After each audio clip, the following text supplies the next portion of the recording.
tratamiento de agua y vamos a ponerle un poco de énfasis en lo que es el agua potable, ¿no? ¿Cómo es que obtenemos esa agua potable?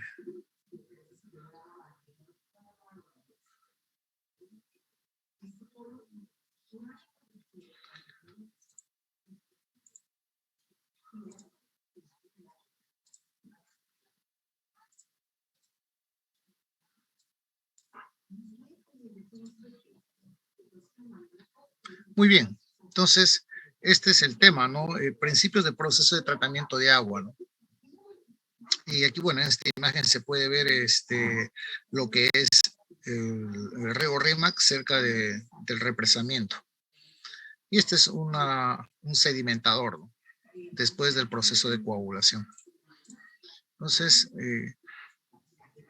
aquí lo que tratamos es de hacer ver algunos métodos de tratamiento de agua, los métodos convencionales, que son muchos, los métodos con procesos con membranas, ósmosis inversa, electrodiálisis, que son tecnologías que usan una membrana especial, en el caso del ósmosis, una membrana que deja permear al agua y va reteniendo las sales, ¿no?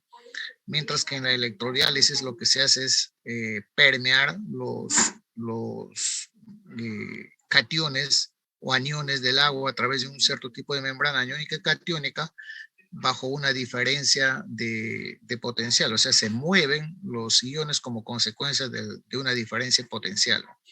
Esta membrana de la electrodiálisis es una membrana que está estructuralmente cargada, mientras que una membrana de ósmosis inversa no.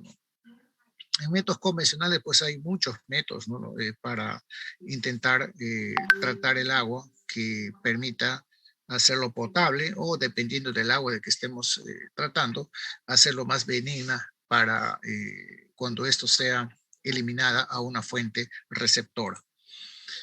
Algunos pequeños detalles, digamos, a manera de una pequeña introducción, porque este es todo un mundo también, la parte de la toxicología. La toxicología es una ciencia que identifica, estudia y describe la dosis, la naturaleza, la incidencia, la severidad, la reversibilidad y generalmente los mecanismos de los efectos tóxicos que producen ciertos xenobióticos que dañan el organismo, ¿no? Que pueden ser seres vivos que están presentes en el agua o a personas, ¿no? O sea, la toxicología es una ciencia que requiere de mucho conocimiento de la parte química, ¿no? Y aquí también hay algunos ingenieros químicos que están en este mundo, ¿no? de la toxicología. Aquí se habla de dosis, ¿no? Entonces es la, la concentración digamos, del contaminante, ¿no? Entonces, esta toxicología, esta ciencia es muy amplia. Hoy en día, un toxicólogo pues hace uso de mecanismos avanzados, de equipos para poder determinar la peligrosidad de ciertas sustancias, ¿no? Entonces, aquí hay biólogos también, hacen uso de ratoncitos para poder estudiar el efecto de algún tipo de sustancia que puede generar cuando, digamos, un ser vivo interactúa con esa sustancia, ¿no? Entonces, la toxicología estudia también los efectos nocivos, ¿no? De agentes químicos, biológicos y de agentes físicos de los sistemas biológicos, ¿no? Entonces, aquí hay todo una ciencia que va a buscar es prevenir, ¿no? Prevenir y evitar enfermedades, ¿no? Prevenir y evitar enfermedades debido a sustancias tóxicas que pueden estar presentes en el agua o debido a agentes como microorganismos, ¿no? Los microorganismos, hay algunos que llamamos microorganismos benéficos, que muchos de ellos están en nuestro tracto intestinal. Por ejemplo,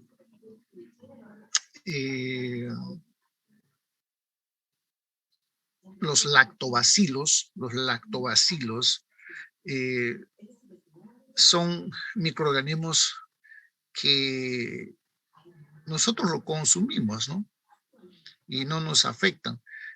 Y estos microorganismos se pueden juntar para formar, digamos, una colonia de 3 microorganismos, por ejemplo, como son las levaduras y microorganismos que trabajan con la luz y que están presentes y que los comemos, ¿no? Digamos, están presentes en las, por ejemplo, en las verduras. Y estos microorganismos, cuando trabajan en conjunto, pueden, digamos, destruir a otros microorganismos que, digamos, son causantes de enfermedades, ¿no? Es lo que le llaman microorganismos benéficos. Y es también un tema muy apasionante porque los microorganismos convenientemente manipulados, como por ejemplo los lactobacilos, que están en la leche, en los quesos, las levaduras que sirven para hacer pan, si los juntamos pueden hacer cosas espectaculares, ¿no? En pro de la conservación de un ambiente natural, ¿no? Pueden ir destruyendo sustancias tóxicas. Peligro y riesgo, ¿no? El peligro es la capacidad de un agente químico para ocasionar daño. Peligro. Agente químico que puede ocasionar daño en una situación o circunstancia en particular. El riesgo se define como la frecuencia esperada de que aparezca un efecto nocivo, ¿no? Si hay un peligro, hay la posibilidad de que algo pueda suceder, ¿no? Algo, digamos, negativo. Entonces, el riesgo, por eso se define como la frecuencia esperada de que aparezca un efecto nocivo, indeseable, debido a una exposición a un agente químico o físico. Entonces, para poder estimar esta variable, habrá que recurrir a datos de dosis-respuesta. ¿Qué significa eso? Estudiar, digamos, para una situación determinada, la concentración de esa sustancia hasta determinar cuál es la concentración umbral que puede ya generar un daño y un daño irreversible, ¿no? Y dentro de la toxicología, esto de peligro y riesgo es un estudio donde hay químicos, hay biólogos para estudiar todos estos tipos de situaciones que la sociedad, la humanidad está expuesta debido a contaminación del agua, ¿no?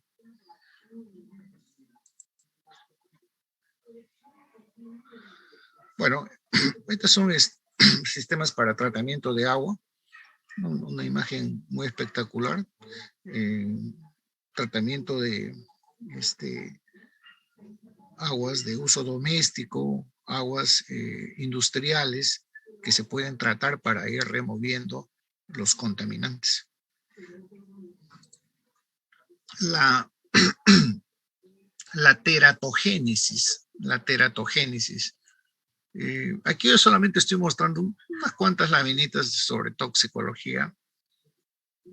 Bueno, yo tuve la suerte de llevar, bueno, dentro del PhD que hice, estudiar todo un periodo de toxicología, ¿no? Esta teratogénesis significa monstruo. La teratogénesis significa monstruo. Un agente teratogénico es una sustancia, un agente físico, un organismo capaz de provocar un defecto congénito. Un defecto congénito. ¿Eso qué significa?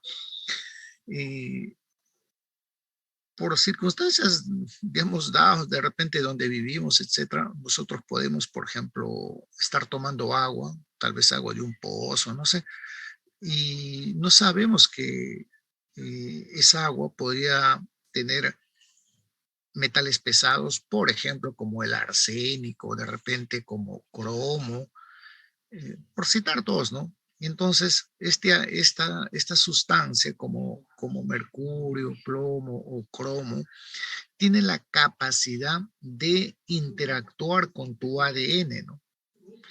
Y bueno, estamos hablando de tal vez de un niño de 5 años o tal vez de un joven de 20 años y que bueno, luego pues se casa o tiene un hijo y hace mucho tiempo atrás que estas sustancias han interactuado con su ADN y puede tener un niño ya con un problema, ¿no?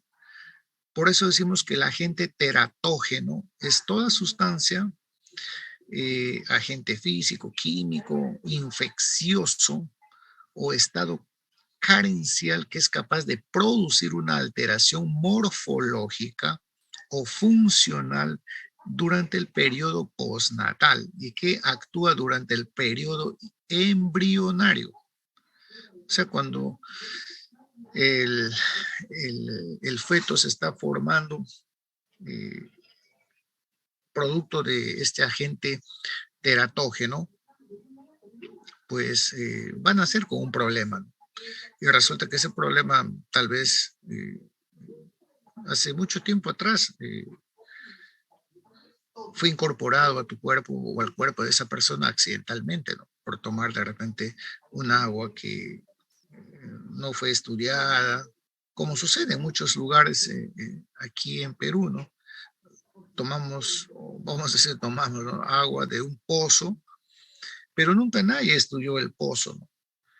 Y ahí el agua está cristalina, vamos, ¿no? Pero que el agua esté cristalina no garantiza nada, ¿no? No garantiza nada, porque el agua no sabemos qué característica tiene el subsuelo de donde está, por donde está discurriendo. Tal vez podría ser un lugar donde hay cadmio, por ejemplo, o arsénico, entonces el agua va lavando y lo saca a la superficie, ¿no? Nosotros no tenemos esa capacidad de poder con la simple visión detectar un agente dentro del agua que sea nocivo. Entonces necesitamos hacer análisis para evitar que ello suceda, ¿no? Entonces, en biología, por ejemplo, un mutágeno es un agente físico, químico, biológico que altera o cambia la información genética, ¿no? Que es el ADN, ¿no? Entonces, si tenemos esta situación producto de tomar agua contaminada, bueno, podemos tener enfermedades que en muchos casos resultan siendo irreversibles, ¿no? Como por ejemplo cáncer, por ejemplo. Hay un, un mal recuerdo de la Organización de Naciones Unidas que en un país lejano a Perú hicieron un estudio para extraer agua de pozo y hicieron 2 pozos. Y no sé cómo lograron equivocarse terriblemente y en vez de decir cuál era el pozo correcto para tomar, eh, indicaron al pozo incorrecto que tenía cadmio. ese lugar, en ese lugar las personas poco tiempo después empezaron a sentir dolores en el cuerpo, y lo que pasa es que el cadmio ha ido incorporándose en los huesos, ¿no? Y, digamos, intercambia calcio por cadmio, ¿no? Y bueno, toda una población fue afectada por por esta terrible mala decisión, pero con consecuencias dolorosas para la sociedad, ¿no? Porque se habían afectado con cáncer. Creo que es en Bangladesh, me parece. Ahorita no lo recuerdo bien, pero fue un error terrible de organizaciones de Naciones Unidas, ¿no? Por ejemplo, el mercurio elemental. El mercurio elemental es un metal pesado de color gris, plateado, que a temperatura ambiente es un líquido, ¿no? El mercurio se encuentra en algunos equipos como termómetros, barómetros, termostatos, así como otros equipos eléctricos. El mercurio puede dividirse en finas gotas cuando esto se derrama, ¿no? Y esas finas gotas, pequeñas gotitas, toman esa característica de esféritas porque tiene una alta tensión superficial, ¿no? Las gotas se riegan con facilidad y pueden acumularse en pequeñas grietas y en espacios, en una casa, ¿no? En un hogar. Entonces uno dice, bueno, pero probablemente no pasa nada. El mercurio tiene la capacidad de evaporarse en el aire, ¿no?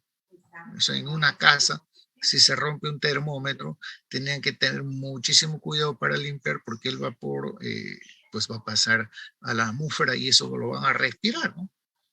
Entonces, el vapor de mercurio no se puede ver, no se puede oler, entonces, pero sí lo vas a poder, digamos, incorporar a tu cuerpo, ¿no?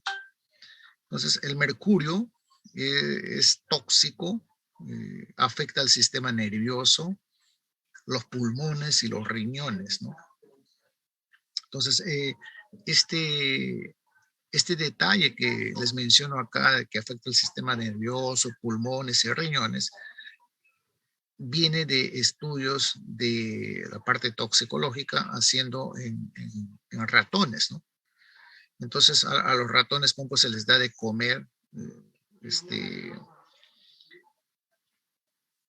Tenemos una comida X con mercurio y se les da de tomar, se les da de oler. Entonces, están divididos los ratoncitos, ¿no? Cuando huelen, cuando comen, cuando toman. Y luego eh, se ve la ruta de este elemento en el cuerpo de este animalito, ¿no? Entonces, por ejemplo, se pueden licuar cerebros, se pueden licuar riñones, se pueden licuar los hígados. Cuando licuar, digo que sea una licuadora, ¿no? Se extraen los órganos y, bueno, se hace pues una especie de extracto, ¿no? Para poder tener un líquido donde se va a poder analizar y determinar, digamos, un elemento X, por ejemplo, hacia dónde se dirige, ¿no? Se dirige hacia una ubicación, cerebro, etcétera. ¿Y qué es lo que normalmente va a suceder luego en un ser humano? Entonces, la bioacumulación es otro aspecto muy importante a tener en cuenta. En toxicología, bioacumulación es un proceso de acumulación de una sustancia química en los organismos vivos, ¿no? En forma que estos alcanzan concentraciones elevadas en la medida que se va alimentando ese ser vivo, incluimos ahí una persona, y esa sustancia se va progresivamente acumulando en el tejido graso, ¿no? Entonces, las sustancias propensas a la bioacumulación van a alcanzar concentraciones cada vez más crecientes, y por lo tanto van a desarrollar posteriormente enfermedades, ¿no? En función de cada sustancia, esta acumulación puede producirse a partir de fuentes abióticas, suelo, aire, agua. Puede ser también fuentes bióticas, puede ser a partir de otros organismos vivos. Entonces, las principales vías de introducción de una sustancia química en un organismo vivo son la respiración, la digestión y la piel, ¿no? Entonces, ¿qué sucede? Nosotros, por ejemplo, podemos acumular o bioacumular metales en nuestro cuerpo. Y esto también ha sucedido en otros países. En Japón, hace muchos años atrás, muchas décadas atrás, había una empresa que producía baterías. Y bueno, no sé si por irresponsabilidad, no sé, lanzaban el efluente al mar, pero no hacían el tratamiento respectivo. Entonces, en ese efluente hay plomo, ¿no? Porque las baterías tienen plomo. Y los peces de esos lugares, pues, iban bioacumulando plomo en su cuerpo. Pero, finalmente, esos peces son capturados, la sociedad los come y la sociedad cierra el circuito, ¿no? Cierra esto y vas acumulando cuanto más pescado, más bioacumulación de plomo en el cuerpo y muchísima gente terminó con cáncer, ¿no? Con cáncer. Entonces, estas cosas les comento así rápidamente en esto, porque estos son cursos muy extensos, pero que les podía dar una pequeña visión y tal vez alguien podía dedicarse más a, si es que es de su interés, a poder leer más sobre lo que es toxicología, ¿no? Que no es ajeno a la, digamos, a la parte de la ingeniería. Entonces, nosotros también podemos bioacumular no solamente elementos metálicos, sino también elementos orgánicos, ¿correcto? O sea, el ser humano tiene esas capacidades, ¿no? Pero lamentablemente para su prejuicio, ¿no? Fíjense ustedes acá, entre las sustancias que son potencialmente bioacumulables, podemos citar, por ejemplo, la aldrina, el captafol, clordano, dicofol, DDT, dieldrina, dinoseb, eldrin, los bifenil policlorados, ¿no? O policloruro de bifenilo. Son sustancias que se han producido muchísimo. Hay muchas de estas sustancias que se han dejado de producir por sus efectos nocivos en el medio ambiente, a la salud pública, pero ya están en la naturaleza. Ya están en la naturaleza. Muchos se evaporan y pasan a la atmósfera. Por ejemplo, los policloruros, al tener cloro, si se evaporan, paulatinamente llegan a la estratosfera, que son un problema porque afectan a la capa de ozono. El arsénico es un elemento muy tóxico para el ser humano, es un elemento venenoso que está, digamos, comúnmente en el entorno natural y con mucha facilidad puede contaminar el agua subterránea.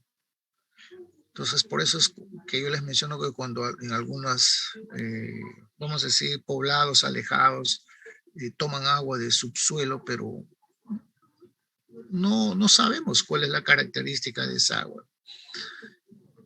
Y tal vez, bueno, no hacerles ver a sus autoridades de que eso deberían de analizarlo, ¿no? Para garantizar la salud de la sociedad, ¿no?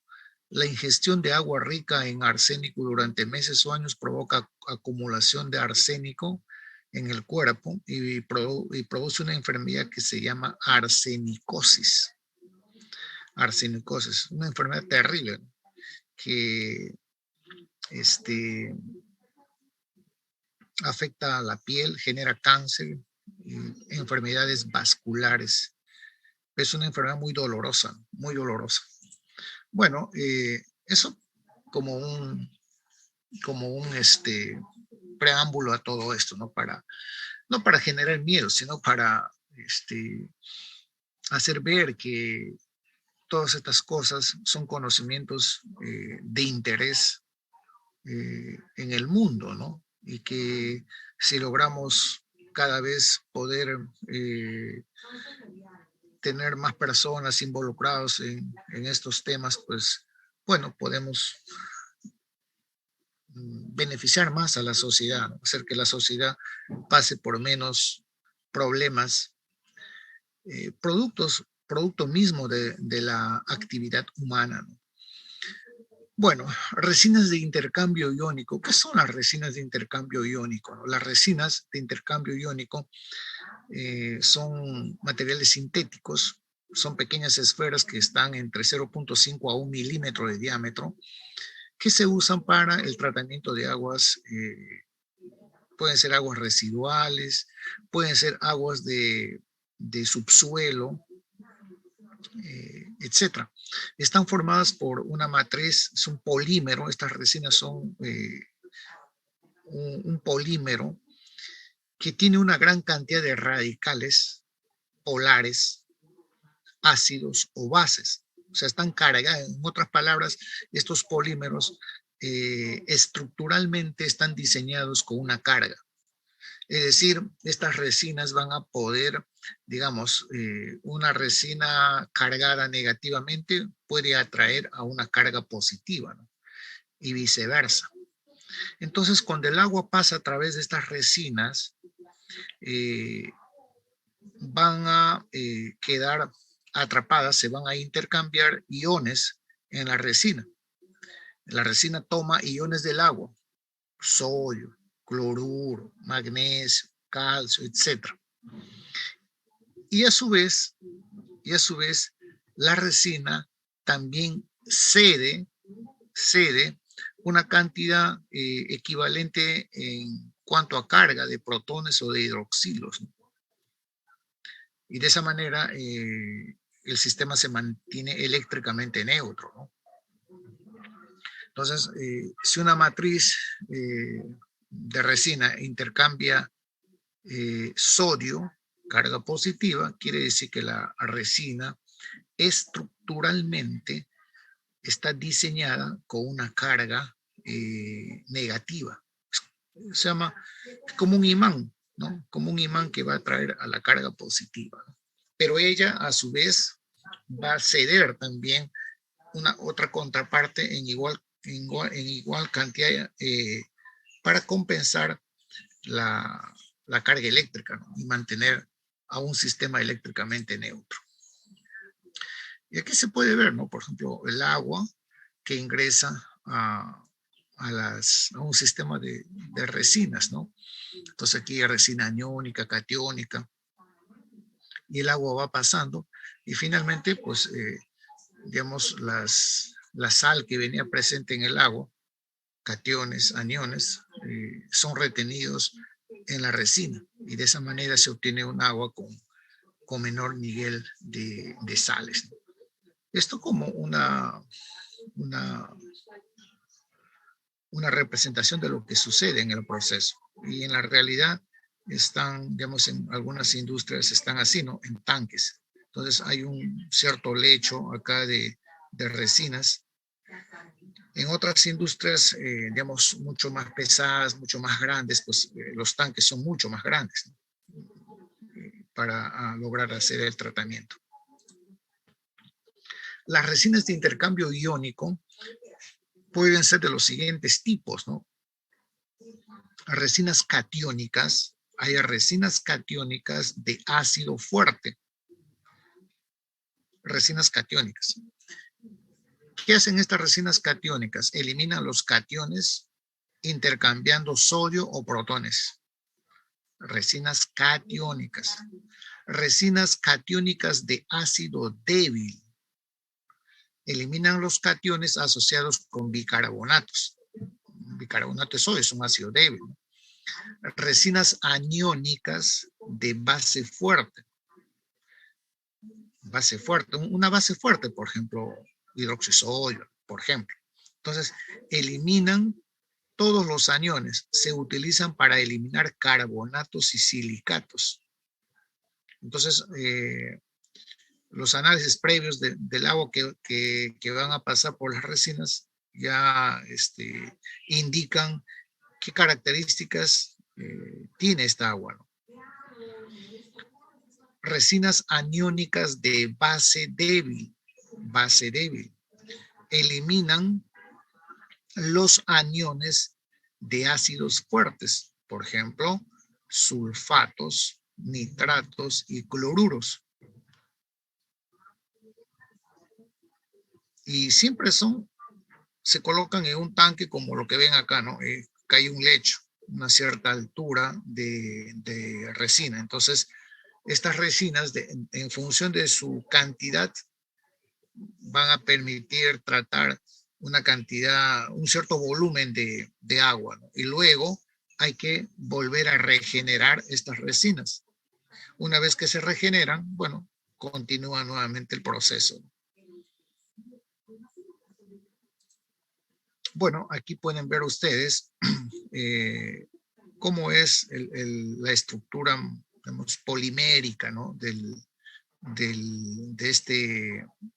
esta resina, y tiene, digamos, está cargado acá negativamente, cargado negativamente. Entonces aquí puede haber una interacción, ¿no? con lo que está en el agua, ¿no? Esto estaría en el agua. Entonces atrapa al sodio, ¿no? Atrapa al sodio. O podría atrapar al calcio, ¿no? Atrapa al calcio. ¿Eh? Entonces, dependiendo de qué tipo de estructura, si es una resina, digamos, de base fuerte, base débil, etcétera, va a permitir hacer un intercambio, ¿no? Entonces aquí tenemos calcio en el agua, y ese calcio va a ser tomado por la resina. Pero la resina puede entregar, en este caso, por ejemplo, sodio, ¿no? Y aquí estamos eliminando dureza del agua, ¿no? El calcio y el magnesio generan dureza en el agua. Entonces, cuanto más calcio, más magnesio en el agua, tenemos que usar, por ejemplo, más detergente para poder tener el mismo efecto sobre el lavado, por ejemplo, de telas, ¿no? Por ejemplo. Entonces, miren, queda atrapado el calcio, pero libera sodio. Aquí podría haber, por ejemplo, un protón, ¿no? Puede estar acá un protón. Eso ya va a depender del diseño de la membrana. Entonces,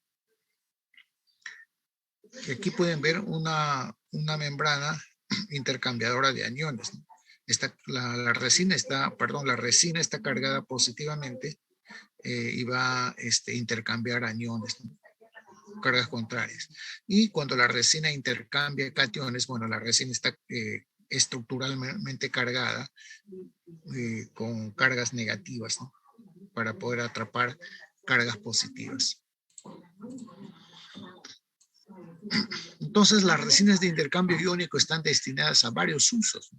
Por ejemplo, podemos hacer la descalcificación, ¿no? Eliminar calcio, como acá, ¿no? Eliminar calcio. Eso ya va a depender de qué tipo de agua tenemos, ¿no? Desnitración, ¿no? Eliminar nitratos, ¿no? Desionización, bueno, remover aniones, cationes.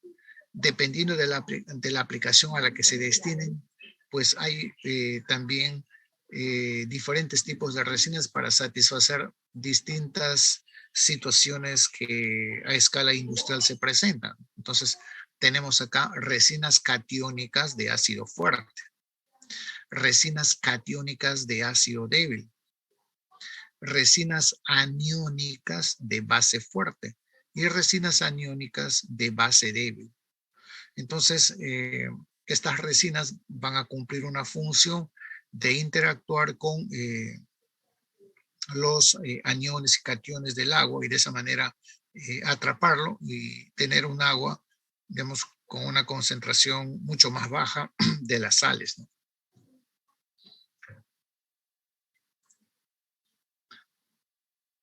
Aquí tenemos la resina catiónica de ácido fuerte. Intercambian iones positivos de ácido fuerte, intercambian iones positivos, es decir, atrapan cationes, ¿no? Funcionan a cualquier pH. Esta resina se destina para hacer aplicaciones de suavizado de agua. Se llama suavizado de agua, es decir, es la resina que es el trabajo, digamos, más pesado, ¿no? Para remover aguas con alto contenido de sales. Entonces es la primera columna de la desionización, ¿no? En lo que llamamos desmineralizadores. O para lo que se llaman lechos mixtos, ¿no? Hay tanques donde las dos resinas están puestas en un solo tanque, ¿no? Eso ya dependerá de cómo, digamos, la aplicación se quiere llevar a cabo, ¿no? Entonces, estas resinas catiónicas eliminan los cationes del agua, eliminan los cationes del agua y necesitan una gran cantidad de regenerante que normalmente es ácido clorhídrico, es decir, cuando la resina ya se satura, hay que lavarlo con ácido clorhídrico para poder volver a reusar nuevamente la resina, ¿no? Resinas catiónicas de ácido débil. Las resinas de ácido débil, que son catiónicas, tienen menor capacidad de intercambio, ¿no? Por lo general no funcionan, por su misma estructura polimérica, no funcionan adecuadamente a pHs bajos. Tiene lo que se llama un elevado hinchamiento. ¿Qué significa eso? Cuando pasa el agua a través de la resina, digamos, captura agua y como consecuencia de ello se hincha, ¿no? Se hincha. Entonces, si aumenta su volumen como consecuencia de ese hinchamiento, también se produce digamos, una situación no tan deseada para el proceso porque se produce pérdida de carga, ¿no? Es decir, el efluente o el agua que está pasando por la resina va a tener que vencer un efecto contrario que es pasar por un intersticio cada vez menor en cuanto a tamaño. ¿Por qué? Porque la resina al hincharse cierra los espacios por donde el agua está fluyendo. Entonces hay una pérdida de carga, ¿no? Y frente a ello, lo que se necesita es aumentar la presión del agua para que lo pueda lograr. Entonces, son situaciones que se dan como consecuencia de la naturaleza misma de la resina. Entonces, eso es una resina muy eficiente, requiere, por ejemplo, tiene ventajas y tiene desventajas, ¿no? Produce pérdida de carga, necesita aumentar, por lo tanto, la presión del agua. Pero otra ventaja es que necesita menos cantidad de ácido para regenerar. Y también otro, digamos, inconveniente es que no maneja flujos grandes, ¿no? Su capacidad para trabajar es a flujos mucho más bajos que una resina catiónica de ácido fuerte. Entonces, pero no es que estas resinas no se usen, no se usan porque las empresas van a tomar una decisión en función a la solución de su problema, ¿no? Por eso es que hay una gran variedad de resinas que van a satisfacer las necesidades, digamos, que surgen en las empresas. Habitualmente regenerados con con el ácido de desecho, pero se puede regenerar con ácidos de desecho de ácidos fuertes, ¿no? O sea, resinas son tanto robustas también en ese aspecto, ¿no? Resinas aniónicas de base fuerte. Estas resinas, ¿qué hacen? Intercambian iones negativos, ¿no? Aniones. Quiere decir que la resina estructuralmente está cargada positivamente, ¿no? Está destinada a la suavización de agua, similar a esto, de ácido fuerte, y es la segunda columna de desionización, ¿no? Alta concentración, entonces, si hay alta concentración de sales, entonces resinas catiónicas de ácido y base fuerte tienen que ser usadas. Entonces, estas resinas son pues las resinas, digamos, base cuando tenemos aguas que son bastante concentradas en sales, ¿no? Eliminan los aniones del agua y necesitan una gran cantidad de regenerante. Esa es una contraparte, ¿no? Y normalmente estas, digamos, para regenerar la resina se usa hidroxisodio, ¿no? Con hidroxisodio se vuelve a lavar la resina y de esa manera se la regenera.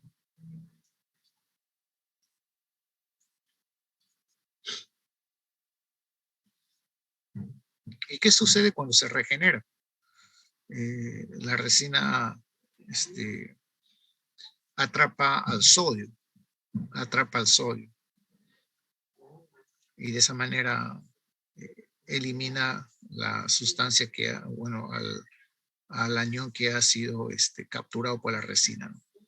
Resinas aniónicas de base débil, se trata de una resina que es eficiente en su regeneración, requiere menos nivel de soda cáustica, pero no se puede utilizar a pHs altos, ¿no?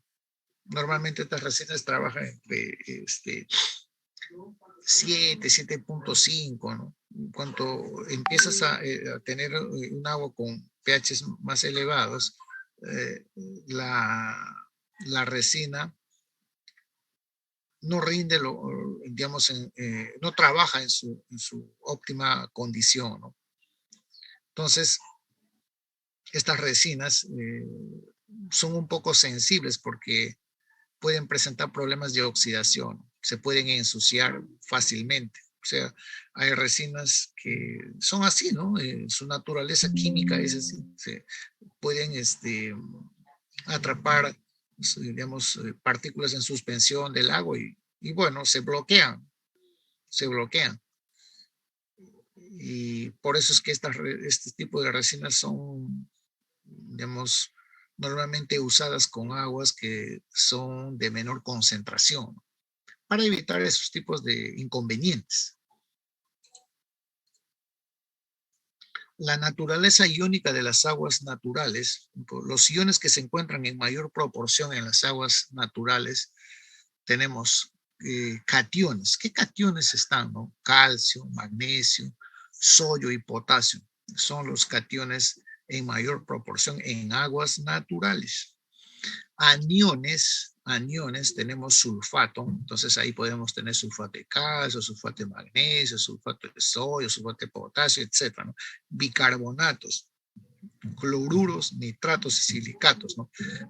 Tenemos bicarbonato de calcio, de magnesio, de sodio, potasio, en fin, podemos tener todo lo que las combinaciones ahí que se puedan dar, ¿no? Eso ya dependerá de un agua, digamos, por el hecho del subsuelo por el cual está fluyendo, por ejemplo, moviéndose, y también podría ser también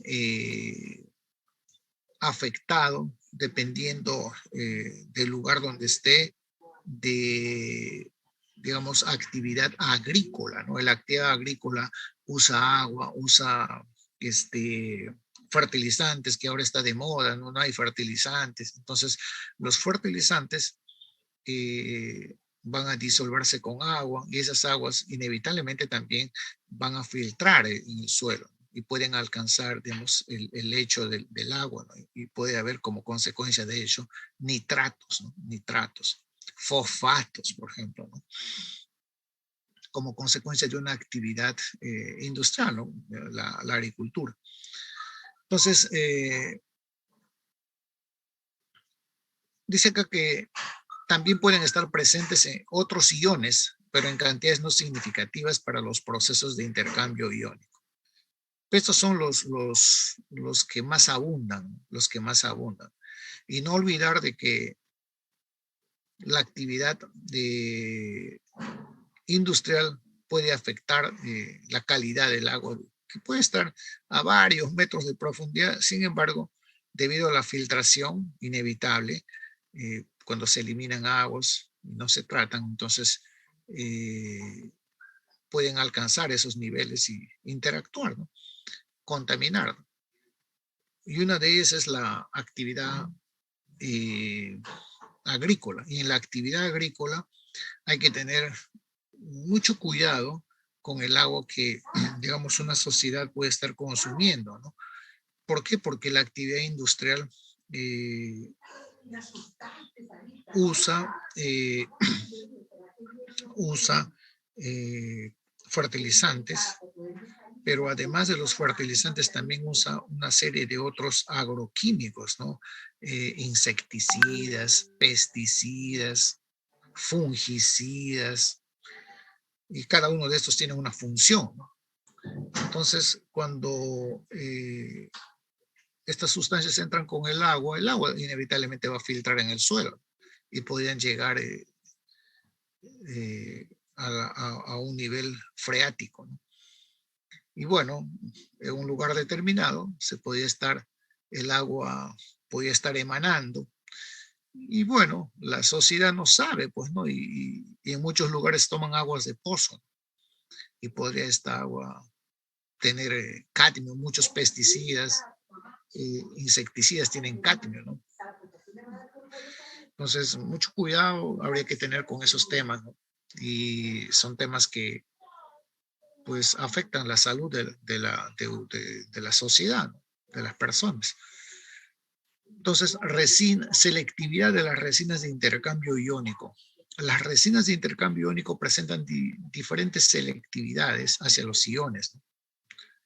A continuación, vamos a detallar el orden de selectividad de las resinas de intercambio iónico. En orden decreciente de mayor a menor selectividad, mayor a menor selectividad. Las resinas catiónicas de ácidos fuertes,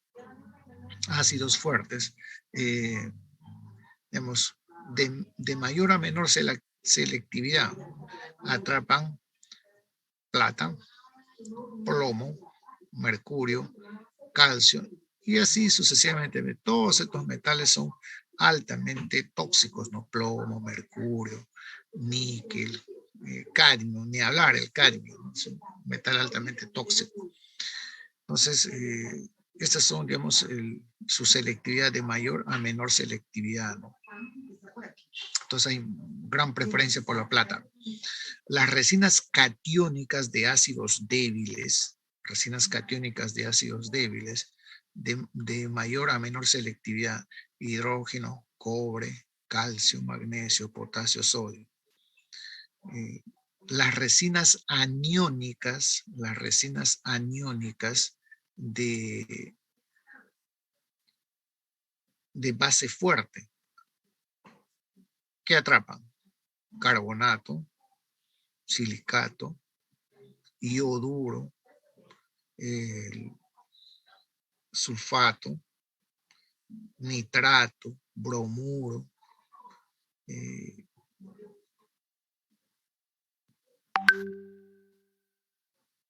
todos estos pueden estar formando bases fuertes. Por ejemplo, esto de acá, ¿no? Este que tiene silicio, el silicio es altamente nocivo para la salud de las personas. Y podría ser que no necesariamente, fíjense ustedes que este es un tema altamente complicado, ¿no? porque no necesariamente puede ser que la persona o la sociedad esté tomando agua en algún lugar con esto, ¿no? Con presencia de silicio. Si no podía ser porque, digamos, el ganado toma agua con ello, ¿no? Entonces, cuando un ganado lo benefician y esa sociedad come, de hecho que eso va a tener una bioacumulación, ¿no? Entonces, el ser humano puede empezar a bioacumular como consecuencia de comer algo que sí está, digamos, afectado por la presencia de estas sales, ¿no? Y eso es, digamos, muy importante tener en cuenta. Por eso es que en otros lugares eh, hay mucho control en la actividad de la industria cárnica, ¿no? Porque es un problema para el Estado, ¿no? Es un problema para el Estado, es un problema para la sociedad, porque se gastan mucho dinero para intentar reparar la salud de las personas, ¿no? Y muchas veces no es tan sencillo. Y por ello es mejor la prevención que tener el problema, ¿no? Y aquí también una sugerencia, ¿no? ¿no? No digo consejo, una sugerencia. Eh, es muy importante, digamos, con el conocimiento de la toxicología, muy importante tener una dieta variada. Y muchas veces la sociedad no entiende eso, ¿no? Tener una dieta variada, porque es lo que ha sucedido en China. Y bueno, yo estoy tratando de buscar a alguien quien pueda hacer el trabajo. En, en algunas regiones de la China, y acá también es así, eh, por ejemplo, se come o comen en el desayuno, por ejemplo, arroz o pescado, ya, pescado frito, ¿no? O sea, aquí también en Lima mucho hay de eso, ¿no? En el almuerzo arroz, en la noche también comen arroz, ¿no? Y, y no saben que por las condiciones en las cuales han hecho los sembríos de arroz, ese arroz podría estar afectado por elementos que son peligrosos para la salud. Entonces, cuando la persona come permanentemente eso, no tiene una dieta variada, la posibilidad de la bioacumulación está latente, ¿no? Entonces, luego puede surgir ya una enfermedad irreversible. Por eso es muy importante que también acá no manejamos mucho, ¿no? El consumo de vegetales, ¿no? Nosotros no manejamos acá mucho eso, pero en otros lugares medio plato es vegetal, ¿no? Y después ya está un poco de frijoles, lo que sea, pero medio plato es como decir vegetales, ¿no? Lechugas cocidas, repollo cocido, etcétera, ¿no? Y son cositas, bueno, que les transmito producto de las andanzas, ¿no? Para que tengan en cuenta eso, ¿no? Que la dieta tiene que ser variada. Oye, a mí, bueno, hay personas, por ejemplo, acá en nuestra sociedad, les gusta comer ceviche, ¿no? Bueno, yo no como mucho, ¿no? No sé cuándo habrá sido la última vez que probé algo. Y mucho tiempo yo no podía comer pescado, casi desde niño, ¿no? Era, siempre he sido alérgico a comer mariscos, esas cosas, ¿no? Por eso no lo como, ¿no? Y si lo como, lo como un poquito, ¿no? Pero no, pero los que les gusta comer digamos, el pescado, mariscos, que no lo hagan pues de manera permanente, ¿no? Porque es un problema para la salud, es un problema para la salud. No crean a esos tipos que dicen que la leche de trigo, no sé qué cosas, inventan cosas, ¿no? Eh, lo que sí podrían tomar ¿cómo se llama? Lo que hacen una especie de sopa de la cabeza del pescado, ¿no? porque en la cabeza del pescado hay fósforo, y el fósforo es muy beneficioso para el sistema nervioso. Muy bien, entonces, hasta acá, alguna sugerencia, algún comentario, alguna pregunta, tal vez, no sé. Kevin, a Kevin que le gusta Yo, preguntar. profe, ya, Dime, ya, Kevin. profe, mi pregunta era sobre la heterogénesis, profe. La heterogénesis provoca defectos congénitos, usted mencionó. Entonces, las personas que nacen con algún defecto congénito, por ejemplo, la malformación de su cuerpo, ¿no? ¿Son producto de la teratogénesis? Producto de elementos La- pesados, ¿no? o sea, es producto de la teratogénesis. Claro, pero la heterogénesis digamos, una consecuencia de haber afectado el ADN de la persona cuando comió, tomó algo, por ejemplo, como el cromo. En, hace un tiempo atrás, digamos, a ver, ¿cómo decimos acá? Acá decimos distritos, ¿no? Distrito de San Juan del Urigancho, distrito de Miraflores, en Buenos Aires, en un lugar, voy a decir distrito, ¿no? En un lugar de Buenos Aires, eh, empezaron a nacer niños con problemas, ¿no? Con problemas congénitos. Entonces, eh, empezaron a preguntarse, pero ¿por qué en ese lugar precisamente están naciendo niños con problemas, ¿no? ¿Y por qué no están naciendo niños en otros lados? Pero en ese lugar de Buenos Aires estaban naciendo niños con problemas. Entonces, hicieron un análisis del agua que estaban tomando y el agua contenía cromo. Y el cromo es un elemento teratogénico, ¿no? Interactúa con tu ADN, ¿no?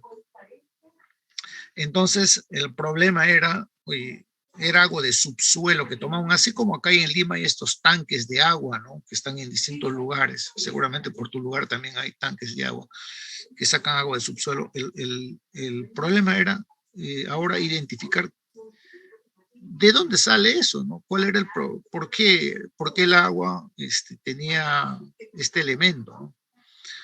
Entonces lograron hacer estudios por las zonas, etcétera, y encontraron empresas de la industria galvánica que eliminaban sus efluentes. En la industria galvánica, cuando se hace cromado decorativo o se hace cromado hard chrome, que es cromado para usos de ingeniería, un recubrimiento de alta dureza, se hace en cromo, ¿no? En una solución de cromo, que es preparada con eh, este,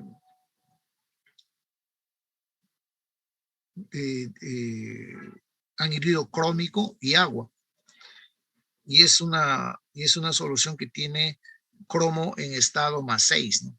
En estado +6. Entonces, lograron identificar debido a que era la presencia de agua, de cromo en esa agua de subsuelo, ¿no? Porque el agua se filtraba y en algún momento pues alcanzaba ese lugar, ¿no? Pero nosotros no podemos ver pues a un anión, ¿no? A un catión. No tenemos esa sensibilidad, ¿no? Y, y era producto del cromo, ¿no? Pero ya el problema ahí está, ¿no? Y bueno, finalmente han tenido que hacer políticas para que esas empresas puedan no desechar esas aguas, sino tratarlas,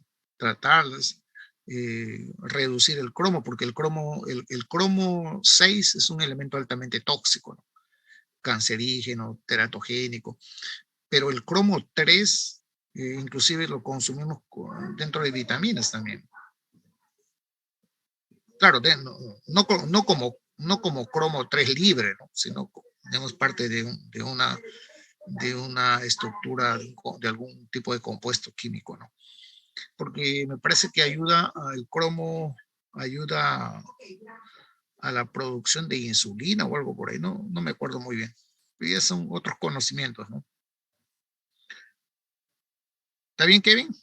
Sí, profesor. Profesor, ¿y las personas con síndrome de Down también son dañadas por los agentes teratogénicos? ¿O es ajena a eso?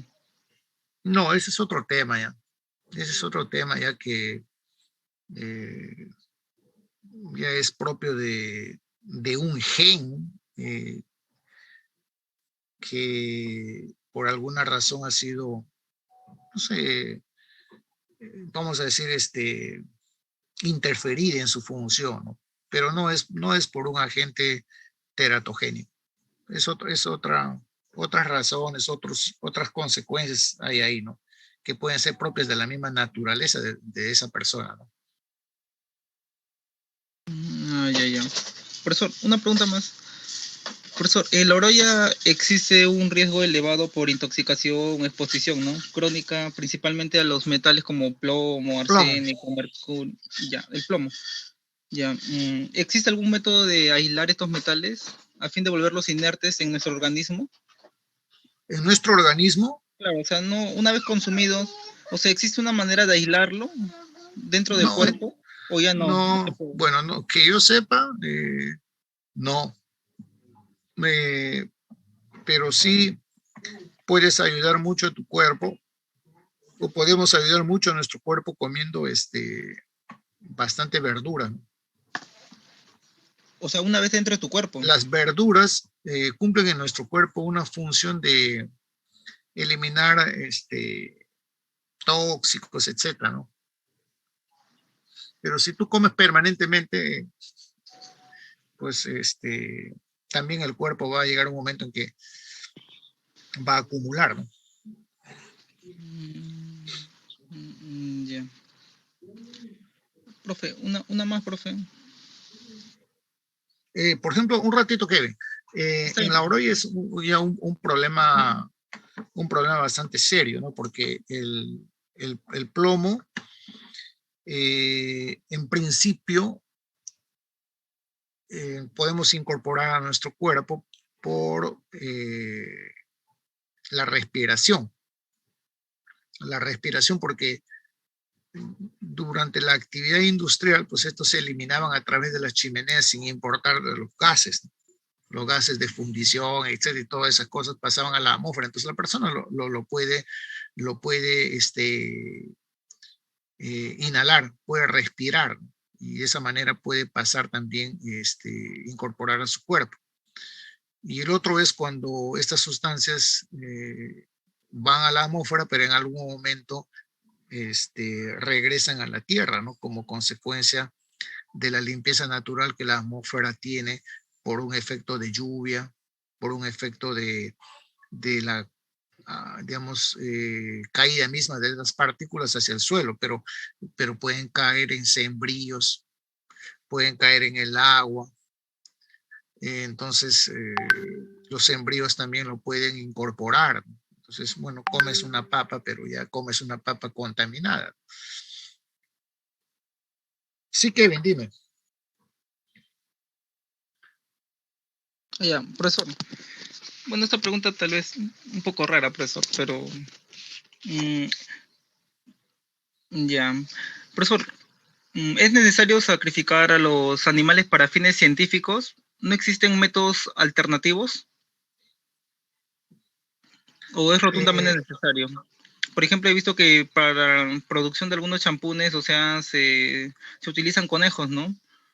En los cuales solo se ve la parte de la cabeza, le inyectan ahí, ¿no? En un ojo, luego al otro, ¿no? O sea, ¿es necesario? claro, digamos, ¿cómo sabes si va a crecer una oreja, por ejemplo, en el lomo de una rata, si no lo haces? Bueno, eso lo hacen los biólogos, ¿no? Hay una familia, no es cualquier rata, ¿no? Son ratitas especialmente criadas para eso, ¿no? Inclusive la, su alimentación en el momento que se le va a dar de comer, tomar, oler, todo, se busca que las ratitas estén lo más relajadas posibles, que no tengan ningún tipo de estrés, para que, digamos, su proceso de comer que intencionalmente se le da pueda ser seguida, eh, evitando interferencias, ¿no? Interferencias, porque el estrés afecta, ¿no? Afecta la digestión, etcétera, ¿no? Entonces, hay una serie de familias de ratitas y luego también ya viene la otra parte que es el sacrificio de estos animales, ¿no?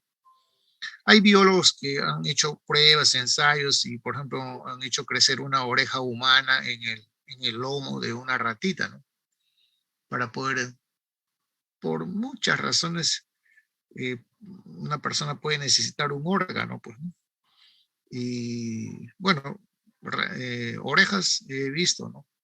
Entonces, estas ratitas, hay todo un código de ética que hay que matar a las ratitas digamos, no estén, digamos, se apliquen procedimientos que no sean, digamos, estresantes durante la muerte de estos animales. Entonces, cuando estos animales ya se los mata, estas ratitas, entonces, como les mencionaba al inicio, ¿no? Digamos, se seleccionan ratas que han comido, digamos, un periodo y al mismo tiempo se tienen otras ratitas, ¿no? Entonces, a unas se les saca todo el cerebro y a otras se les saca todo el estómago, a otros le sacan todos los riñones y estos órganos individualmente son licuados, ¿no? Es como hacer un extracto. Entonces, y en cada uno de estos se hacen los análisis, ¿no? Y se están estudiando, no sé, por dar un ejemplo, ¿no? Estamos estudiando cromo, ya. Entonces, a esto le hemos dado de oler y a dónde se ha ido el cromo, ¿no? Y se ha ido al riñón, se ha ido, no sé, al cerebro, ¿a dónde se ha ido? O sea, se empiezan a estudiar las rutas que estos elementos siguen hasta que se fijan en algún organismo, ¿no? Y de esa manera se identifica cuál es la ruta de un elemento, dependiendo de cómo se incorpora al cuerpo, ¿no? Inclusive a través de la piel también se hace. Nosotros tenemos porosidad también. Entonces, podemos infectarnos a través del contacto con la piel, ¿no?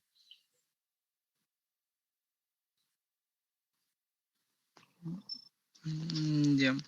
Profe, respecto a eso, profesor, por ejemplo, supongamos que a un ratón se le ingiere o se le inyecta una sustancia y se observa, ¿no? Por ejemplo, ¿no? En un tiempo X, ¿no? Temblores en el organismo, ojos rojos, vómitos y posteriormente la muerte.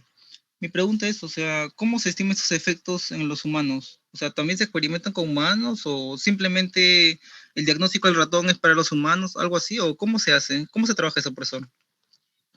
Mira, no soy biólogo, pero de los estudios que he hecho en toxicología, ¿cómo se llama? Primero se hacen en familias de ratitas.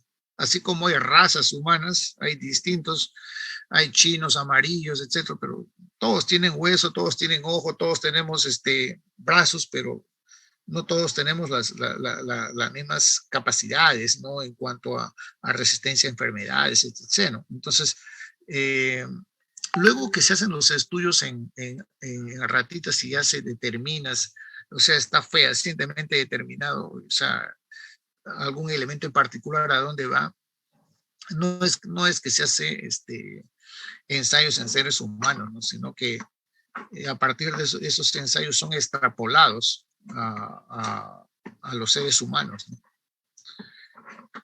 Es igual, por ejemplo, cuando se ensayan vacunas, por ejemplo, las vacunas sí son inyectadas en las personas, pero para crear la vacuna han tenido que previamente hacer ensayos en una serie de animales, ¿no? Entonces, finalmente las vacunas son inyectadas en personas, ¿no? Antes que salga al mundo como vacuna. Entonces, pero eso requiere pues 5 o más años, ¿no? Por eso es que en esta pandemia quizás fue todo un reto lograr ir frenándolo, ¿no? Y sabiendo que la transmisión era debido digamos, al acercamiento entre personas, ¿no? Pero las personas pues no están hechas para vivir alejados, ¿no? El ser humano es por naturaleza un ser sociable, ¿no? Y por eso es que con rapidez esto se transmite, ¿no?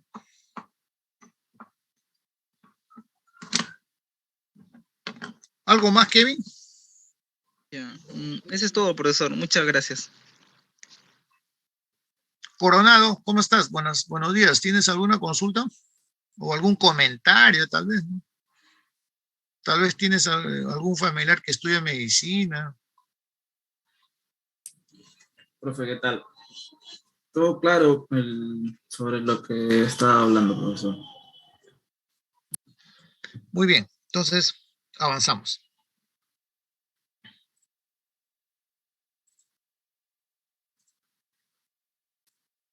Aquí tenemos lo que nos gusta, ¿no? Cómo actúa las resinas, cómo son las reacciones químicas que se desarrollan cuando el agua va pasando a través de una resina. Aquí tenemos un intercambio catiónico de ácidos débiles, ¿no? Ácidos débiles. Entonces, estas resinas van a fijar cationes como calcio, magnesio, sodio, bicarbonatos, y van a liberar, ¿qué liberan? Liberan ácido carbónico, los cationes unidos a la resina, a los aniones sulfatos, cloruros y nitratos. En ese caso, no son intercambiados. Miren ustedes, acá tenemos la resina, ¿no? Esta es una resina de un ácido débil y va a interactuar acá con el ácido, con bicarbonato de calcio, ¿no? Entonces la resina va a liberar hidrógeno, ¿correcto? Y va a capturar a este calcio. Y este protón que es liberado de la resina va a interactuar con el anión, con la parte aniónica del ácido débil. Y va a formar, en este caso, ácido carbónico, ¿no? Y en la resina queda atrapado el calcio. Pero el ácido carbónico está compuesto de agua y CO2, ¿no? Agua y CO2. Entonces, ya se retiene el calcio. Pero en el agua no necesariamente va a haber pues bicarbonato de calcio. Podríamos tener bicarbonato de magnesio, de sodio, de potasio. Entonces, cuando todo esta agua que tiene estas sales va pasando a través de la resina, entonces la resina va a atrapar al magnesio y va a formar ácido carbónico. Va a atrapar al sodio y va a formar ácido carbónico. Va a atrapar al potasio y va a formar ácido carbónico. Entonces, supongamos que el agua tenía todos estos bicarbonatos, entonces en la resina van a quedar atrapados el calcio, magnesio, sodio, potasio. Y como consecuencia, el agua se va a acidular ligeramente, ¿no? Porque se forma ácido carbónico. Pero si fuese un tanque, ese tanque va a tener que tener un escape, ¿no? Porque se va a formar CO2, ¿no? Entonces, para que se libere ese CO2, ¿no? Y no se presurice el tanque. Muy bien, ese es un intercambiador catiónico de ácidos débiles, ¿no? Todos estos ácidos, pueden ser otros más, ¿no? Entonces, todos estos cationes ya quedan atrapados en la resina. Que posteriormente, cuando la resina se satura, entonces vamos a tener que lavar esta resina, regenerarla con ácido clorhídrico probablemente, para eliminar al calcio de la resina y nuevamente que atrape hidrógeno, ¿no? Aquí tenemos intercambiador catiónico de ácidos fuertes. Entonces, estas resinas van a fijar cationes que están unidos a los ácidos. En este caso va a ser, por ejemplo, cloruros, nitratos, sulfatos, silicatos. Y fíjense ustedes, tenemos acá la resina y tenemos acá sulfato de calcio. Entonces, la resina, igual que en el caso anterior, va a atrapar a este calcio, pero va a formar un ácido fuerte. En este otro caso forma un ácido débil. En este caso forma un ácido fuerte. ¿Correcto? ¿Y qué puede haber? En esa agua puede haber pues sulfato de calcio, magnesio, sodio, potasio, calcio. Entonces aquí tenemos, ¿no? Si es magnesio, bueno, atrapa el magnesio y forma ácido sulfúrico. Si es sulfato de sodio, quedará atrapado el sodio y forma ácido sulfúrico. En todos los casos, digamos que viene sulfato, va a formar el ácido sulfúrico. Ahora, pero el calcio no necesariamente se va a presentar como sulfato, ¿no? Se puede presentar como cloruro de calcio, cloruro de magnesio, cloruro de sodio, cloruro de potasio. Entonces, igual lo va a atrapar al calcio, pero va a generar igual un ácido fuerte. Aquí va a formar ácido clorhídrico, con el magnesio, queda retenido el magnesio, forma ácido clorhídrico. O sea, con los cloruros va a formar ácido clorhídrico. Y en el agua podemos tener pues una mezcla de esto, dependiendo de dónde esté siendo obtenida el agua, ¿no? Entonces, agua de subsuelo, etcétera, ¿no? Entonces, de esta manera, el agua se va a ir, digamos, limpiando, ¿no? Vamos a ir removiendo las sales. Y aquí tenemos el caso de tener no sulfatos, ¿no? Pero en la realidad podemos tener pues sulfatos, cloruros, nitratos, de todo en el agua. Eso ya aquí estamos haciéndolo por partes, ¿no? En el caso de tener nitratos, por ejemplo, ¿no? Nitratos de calcio. Entonces, esta resina va a atrapar al calcio, pero va a formar ácido nítrico. Con el magnesio va a quedar el magnesio, pero va a formar ácido nítrico. Entonces, con los nitratos va a formar ácido nítrico. Y podríamos tener acá el de tener ¿cómo se llama? Los silicatos, ¿no? Calcio, magnesio, sodio, potasio. Y aquí va a formar el ácido silícico, ¿no? Acá. En todos los casos. Entonces, sin importar en qué condición o con qué tipo de estructura venga el catión, si viene como sulfato, si viene como cloruro, si viene como nitrato, la resina lo va a atrapar, ¿no? La resina lo que hace es intercambiar su protón con ese catión.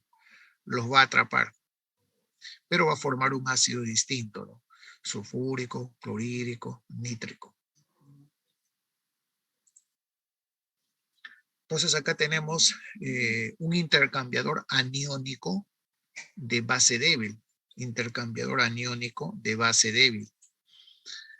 Entonces, los aniones de ácidos fuertes como sulfatos, cloruros y nitratos, ¿no?, son fijados por esta resina, pero no los aniones débiles del ácido carbónico, ni tampoco del ácido silícico, ¿no? Tampoco.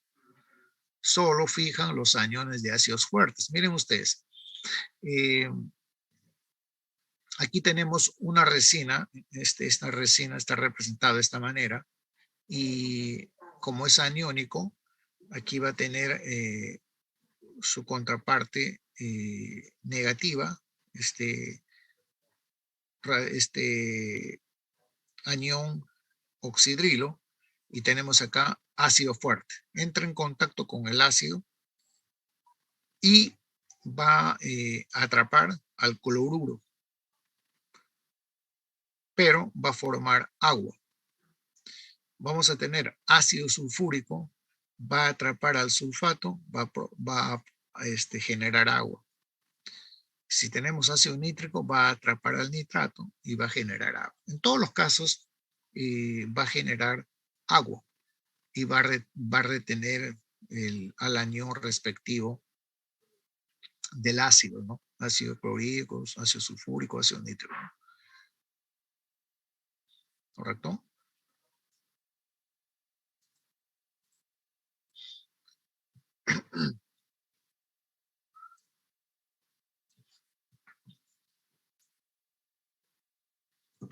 Un descarbonatador. Un descarbonatador. ¿En qué consiste la descarbonatación, ¿no? Aquí se habla debido a que un intercambiador catiónico débil se produce con ácido carbónico, pero el ácido carbónico normalmente forma agua y CO2, ¿no? Es decir, es CO2 disuelto en agua, ¿no? Entonces, aquí hay ciertos detalles que hay que tener en cuenta, ¿no? Por ejemplo, para evitar un trabajo excesivo de las resinas, es decir, para evitar que se deterioren, para evitar de que se saturen rápidamente, entonces se rebaja al mínimo el contenido de anhidrido carbónico y para ello se hace inyección de aire, ¿no? Aire, es como una ventilación para ayudar a remover la descomposición del ácido débil, ácido carbónico, para tratar de eliminar el CO2. Y una buena operación, digamos, del descarbonatador es dejar como máximo 10 miligramos por litro de CO2. Y es lo que aquí tenemos, ¿no? Intercambiador aniónico de bases fuertes. Acá tenemos la resina y aquí tenemos el ácido débil, ¿no? Miren, aquí, ¿qué va a suceder? Esta resina va a atrapar al carbonato y va a generar agua. Aquí este otro ácido débil del ácido silícico va a atrapar a la parte del silicio, pero ¿qué es lo que sucede en esta situación? Podríamos tener que se genere el atrapamiento de esta parte.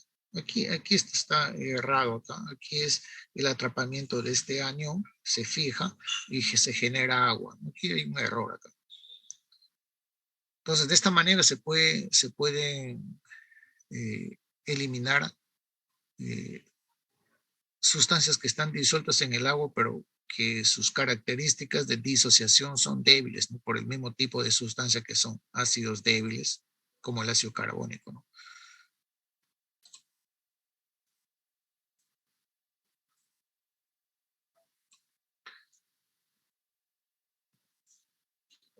La regeneración de las resinas de intercambio catiónico, su regeneración. Entonces, ¿cuándo se da la regeneración? Cuando estas resinas se saturan, ¿no? O sea, cuando se saturan, las resinas tienen, digamos, el sistema de resinas tiene un tanque como un reloj ahí donde indica una posición de la aguja que ya se debe de regenerar. Entonces, inclusive son escala en colores, ¿no? Paulatinamente, en la medida que va pasando el agua, se va usando, la aguja se va a ir moviendo, ¿no? Hasta que llega a un color rojo y te dice, oye, alto. Y aquí haces pasar el agua, pero ya no va a trabajar la resina. Entonces hay que regenerarla. Entonces, dependiendo de la cantidad de resina que uses, estas resinas ya están, digamos, especificadas, digamos, por decir algo, ¿no? ¿Cuántos metros cúbicos de agua se puede tratar con esta resina? Pueden haber sistemas pequeñitos que solamente pueden tratar, por dar una idea, 100 litros de agua, ¿no? Porque en algunos casos, en algunos laboratorios, se usa muy poco o se requiere poca agua tratada, entonces tienen, digamos, tanques pequeños, ¿no? Pero hay otros sistemas que son industriales, que son tanques, digamos, que pueden tener 1,5 metros de diámetro, ¿no? Entonces, porque por ahí pasa una gran cantidad de agua. Incluso también van acompañados de otros tanques que tienen otros mecanismos para remover contaminantes, como pueden ser, por ejemplo, el carbón activado, ¿no? Carbón activado. Entonces, Esto se hace, por ejemplo, aquí en el grupo AGPER, ¿no? Donde se envasa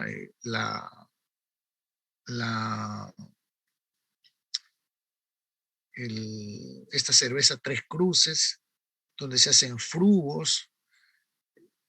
Ahí también se envasa esta botellita de agua, ¿no? Y ahí se usa mucho carbón activado. El agua viene también más o menos de 170 metros de profundidad y se hacen pasar por estos lechos de carbón activado, ¿no? Y aquí también, ¿no? Les lanzo una idea, ¿no? Hay basura por la calle, ¿no? Cartones que la gente, pues, sin ningún escrúpulo a veces botan cartones, qué sé yo, no sé, estos pallets a veces se ve por las calles, ¿no? Se pueden hacer carbón activado de desechos, ¿no? Como cartones, por ejemplo. Restos de maderas que son de pallets, por ejemplo. Y hacer un carbón activado y luego con ese carbón activado ponerlo en funcionamiento para remover algún metal de interés, ¿no? O metales de interés, ¿no? Es una tesis bien interesante, ¿no? Porque ahí hay que caracterizar ese carbón con microscopios electrónicos de barrido, y en ciencia se puede hacer eso, ¿no? Se puede medir su nivel de porosidad, se puede medir cuántos metros cuadrados por gramo de carbón tiene ese carbón activado, ¿no? De modo tal que cuanto más alta sea esa área, pues mayor capacidad de intercambio, de remoción de contaminantes del agua va a tener, ¿no? Y se puede hacer a partir de algo que no tiene valor, ¿no? Pero que uno le podría dar un valor importante, ¿no? Miren ustedes acá la regeneración, ¿no? La regeneración de resinas de intercambio catiónico. Entonces esta resina ha atrapado calcio, ha atrapado magnesio, cationes, ¿no? Sodio, potasio. Entonces se saturó. Entonces, ¿qué podemos hacer? ¿Cómo la regeneramos? Lo regeneramos. En un momento, por favor, lo regeneramos haciendo pasar ácido sulfúrico, ¿no? Lo lavamos a la resina con ácido sulfúrico. Entonces, el sulfato va a remover al calcio y va a quedar en la resina atrapada el hidrógeno, protón, ¿no? Entonces vamos a tener la resina intercambiada y todo esto va a salir en el agua, ¿no? ¿Correcto? Sulfato de calcio, sulfato de magnesio, etc. Y esto ya se puede tratar, se puede hacer con un sólido y ya darle otros procesos para su disposición final, ¿no? Entonces la regeneración se realiza normalmente en serie y la solución, es decir, no lavamos un tanque por tanque, ¿no? O sea, hoy día si no se lava todo el sistema en conjunto, ¿no?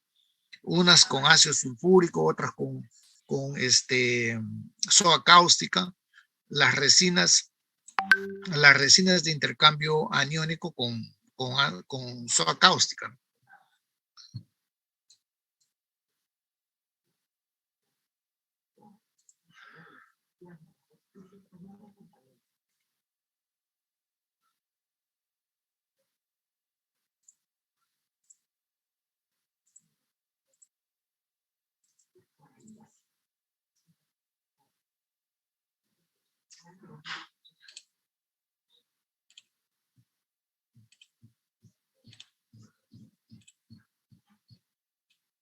Ahora se ve lo que estoy mostrando. Sí, profe. Esto era lo que estoy comentando, ¿no? Cuando se hace una regeneración de las resinas, ¿no? Las resinas de intercambio catiónico han atrapado cationes, calcio, magnesio, etcétera. Entonces se les aplica ácido sulfúrico para regenerar, ¿no? Aquí tenemos ya resina regenerada y esto sale con el agua y esa agua se puede tratar con algún coagulante, floculante y se obtiene un lodo, ¿no? Y ya viene su disposición final, ¿no? Entonces, esta presentación tiene como 103 diapositivas y recién vamos en la 20, ¿no? Bien, señores, vamos a quedarnos acá porque ya van a ser las 10.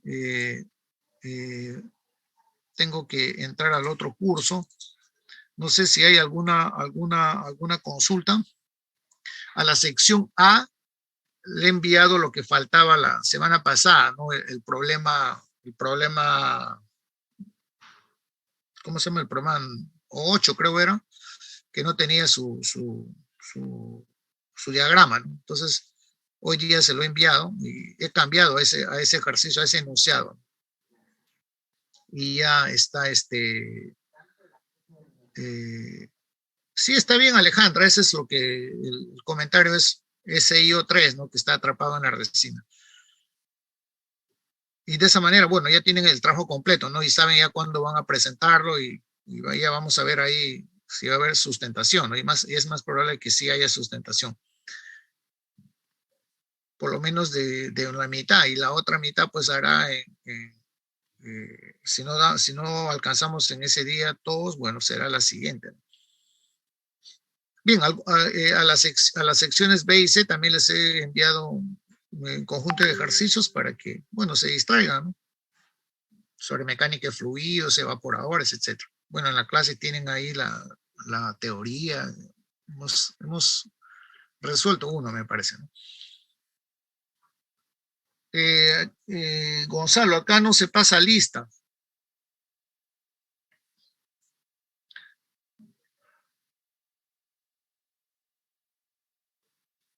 Muy bien, entonces nos estamos viendo el próximo jueves. Un abrazo. Cuídense mucho. Hasta luego, profesor. Hasta luego, profe. Ya.